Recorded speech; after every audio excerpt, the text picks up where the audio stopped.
Hello everyone, welcome to another episode of my channel the United Frontier. तो weekend तो वैसे ही खराब जा रहा था हम लोगों का, क्योंकि हम लोग नॉटिंघम फॉरेस्ट के साथ मैच हार गए थे and the manner we lost the match it was more disheartening. लेकिन जैसे कि सब लोग को मालूम है कि मैनचेस्टर यूनाइटेड से कुछ ना कुछ न्यूज हमेशा आता ही रहता है, और स्पेशली ये वीकेंड खराब जाने के बाद कल एक न्यूज ब्रेक होता है कि डैन एशवर्थ को इनियोस ने सैक कर दिया है। और ये न्यूज आने के बाद मान लो सोशल मीडिया में, इंटरनेट में एकदम भोकाल सा आ गया है। तो ये वीडियो में बात करेंगे डैन एशवर्थ को लेके कि क्यों उनको सैक किया गया है फ्रॉम इनियोस। तो बिना टाइम खराब किए चलिए इस वीडियो को शुरू करते हैं। तो देखिए, जब कोई न्यूज ब्रेक होता है तो पहला जो रिएक्शन हम लोग मैनचेस्टर यूनाइटेड फैन बेस से देख पाते हैं वो ये कि हम लोग क्रिटिसाइज करना चालू कर देते हैं या फिर एब्यूज करना चालू कर देते हैं, क्योंकि series of mistakes under Glazer हम लोग देखते आ रहे हैं इन मैनचेस्टर यूनाइटेड। और उसी के चलते मेरे ख्याल से हम लोग का ये नेचुरल रिएक्शन आ जाता है हर चीज को लेके। हम लोग ओवर रिएक्शनरी होके क्रिटिसाइज करने लगते हैं या फिर एब्यूज करने लगते हैं। लेकिन मैं ये न्यूज ब्रेक होने के बाद भी मैं वीडियो नहीं बना रहा था, क्योंकि मैं वेट कर रहा था कि और भी थोड़ा डिटेल हम लोग को जानने को मिले फ्रॉम मैनचेस्टर यूनाइटेड। क्योंकि एक चीज तो अभी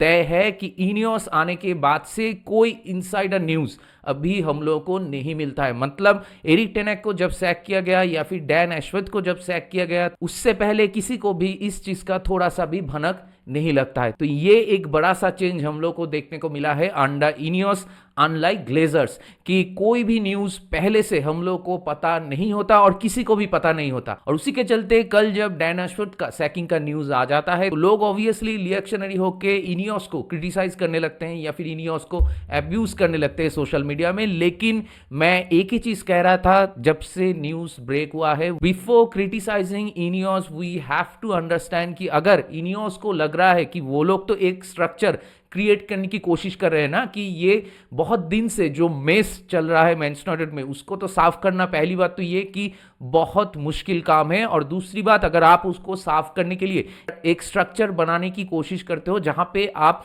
फुटबॉलिंग ब्रेन्स को अपॉइंट कर रहे हो, तो हो ही सकता है कि आपके विजन के साथ जो पर्सनल को आप लाए हो एक पर्टिकुलर रोल में, उसका विजन मैच नहीं कर रहा है। और ये चीज आपको पहले से पता नहीं होगा, क्योंकि इनिशियली कुछ कुछ विजन्स एंड डिसीजन मैच हुए थे, इसीलिए उनको अपॉइंट किया गया था मैनचेस्टर यूनाइटेड में। और इसीलिए 7 महीने या 8 महीना in a long period of time हम लोग चेस कर रहे थे डैन एशवर्थ को फ्रॉम न्यूकैसल। लेकिन उनको अपॉइंट करने के बाद अगर इनियोस को लगता है कि he is not the right person for the job, या फिर इनियोस को यह लगता है कि दे मेड अ मिस्टेक, तो it is better and it is a logical decision to rectify that mistake as early as possible rather than sticking with that person for a longer period of time for no reason। जैसे Erik ten हैग को Ineos sac करना चाह रहे थे FA cup जीतने के बाद भी based on the performance of last season, लेकिन फिर भी डैन एशवर्थ एरिक टेन हैग के सपोर्ट में थे। लेकिन डैन एशवर्थ एरिक टेन हैग को सैक करना नहीं चाह रहे थे। डैन एशवर्थ एरिक टेन हैग को और भी एक चांस देना चाह रहे थे, और उसी के साथ एरिक टेन हैग को वो बैकरूम स्टाफ भी दिया गया। लेकिन वी ऑल नो कि things didn't turn around the way we thought it would have been. लेकिन उसके बाद हम लोग एरिक टेन हैग को सैक किए, और रिपोर्ट्स ऐसे ही आ रहे हैं कि उस टाइम पे इनियोस के सामने डैन एशवर्थ जितनी भी सारे लिस्ट ऑफ मैनेजर्स को रखे थे उनमें Eddie Howe, Thomas Frank, Marco Silva या फिर गैरेथ साउथगेट, इन लोगों का नाम था। तो यहीं से ही मेरे ख्याल से सर जिम रैटक्लिफ, ओमर बेरेडा, इन लोगों के साथ डैन एशवर्थ का कॉन्फ्लिक्ट शुरू हो गया। और इनियोस को पता चल गया कि डैन एशवर्थ को जिस काम के लिए वो लाए थे, डैन एशवर्थ शायद वो काम नहीं कर पाएंगी, क्योंकि वो सोच रहे हैं कि ब्राइटन में या न्यूकैसल यूनाइटेड में डैन एशवर्थ जैसे काम करके अभी उन क्लब का जो सिचुएशन है वहां पे रीच करने में ब्राइटन एंड न्यूकैसल को डैन एशवर्थ ने ऑब्वियसली बहुत हेल्प किया। लेकिन आपको ये चीज भी समझना होगा, अगर आपको मैनचेस्टर यूनाइटेड में आके काम करना है तो the significance and importance of that role and that work doesn't match with any other clubs, especially like Brighton या Newcastle। Brighton या Newcastle में जो चीज आप कर सकते थे या जो आपका विजन था वो चीज आप मैनचेस्टर यूनाइटेड में आके ऑब्वियसली नहीं कर सकते हो। तो ये रिपोर्ट्स जब बाहर आने लगे और भी डिटेल में रिपोर्ट्स आने लगी कहां कहां Omar Berrada and sir Jim Ratcliffe के साथ कॉन्फ्लिक्ट था डैन एशवर्थ का, तो ये सारी रिपोर्ट्स आने के बाद ऑब्वियसली जो फैंस इनियोस को क्रिटिसाइज कर रहे थे या फिर एब्यूज कर रहे थे वो अभी धीरे धीरे करके फिर से इन फेवर ऑफ इनियोस बातें करना चालू कर दिए। And this is the reason I didn't make the video earlier, क्योंकि मुझे मालूम है अगर मैं वीडियो बनाऊंगा तो खामखा स्पेकुलेट करना ही होगा। उससे अच्छा कि रुक जाए और भी थोड़ा रिपोर्ट्स और भी थोड़ा इनसाइड न्यूज आने दो, उसके बाद वीडियो बनाते हैं।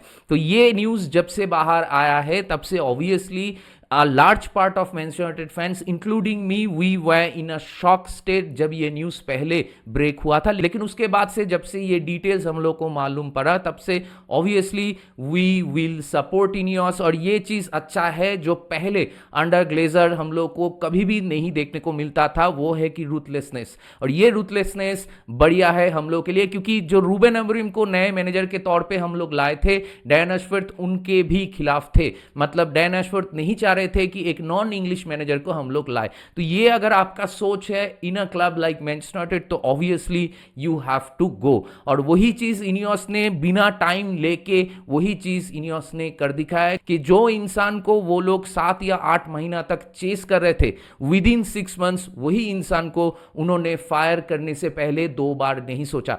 देखिए हम लोग के पास अभी भी बहुत सारे पर्सनल्स हैं, जैसे जेसन विलकॉक्स हैं, क्रिस्टोफर विबेल हैं। तो ये लोग अभी for the time being sporting director का जो काम है, जो स्पोर्टिंग डायरेक्टर का रोल है, वो सारे चीजें ये लोग अभी कर सकते हैं। एंड मेरे ख्याल से वही अभी करेंगे। रिपोर्ट्स ऐसा ही आ रहा है कि क्रिस्टोफर विवेल अभी फॉर द टाइम बीइंग वो सारे काम करेंगे जो डैन एशवर्थ को करना चाहिए था, जब तक हम लोग एक नया स्पोर्टिंग डायरेक्टर नहीं ला रहे हैं। तो यहां पे और दूसरे रिपोर्ट्स आ रहे हैं कि हो सकता है कि राल्फ रैंगनिक को हम लोग फिर से वापस लेके आए एज अ स्पोर्टिंग डायरेक्टर। और कुछ कुछ रिपोर्ट्स में कैंपस का भी नाम आ रहा है फ्रॉम पीएसजी, और कुछ कुछ रिपोर्ट्स में एथलेटिको मैड्रिड से भी नाम आ रहा है कि एथलेटिको मैड्रिड का जो स्पोर्टिंग डायरेक्टर है उनको भी शायद हम लोग कंसीडर कर रहे हैं। तो अभी ओनली टाइम विल टेल कि डैन एशवर्थ की जगह पे हम लोग किसको लेके आएंगे। और ये चीज तो पता चल गया है कि इनियोस के पास कोई दूसरा नाम नहीं था। जैसे कि रूबेन अमोरिम को इनियोस पहले ही अपॉइंट करके